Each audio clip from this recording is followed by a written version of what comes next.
Ward मेंबरों प्रशिक्षण शिविर कुकुड़ाखंती block परिसर रे थिबा बैठक गृह रे सोमवार दिन डाक्तर पल्लवी स्वाई अध्यक्षतार वार्ड मेंबरों प्रशिक्षण शिविर अनुष्ठित हो जाइछि।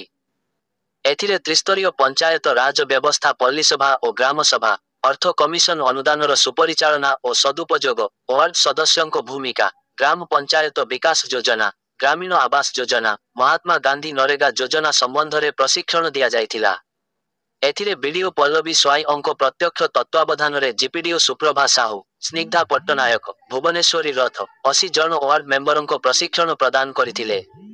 एथिरे 5टी ग्राम पंचायत लाठी लोचापड़ा निमखंती हुगुड़ापट्टा जगदलपुर इत्यादि ग्राम पंचायतर वार्ड मेंबर माने सक्रिय अंग्रहण करी प्रशिक्षण शिविर को सफल्य मंडित करथिले। कुकुड़ाखंती रूपी कृष्णमूर्ति रिपोर्ट।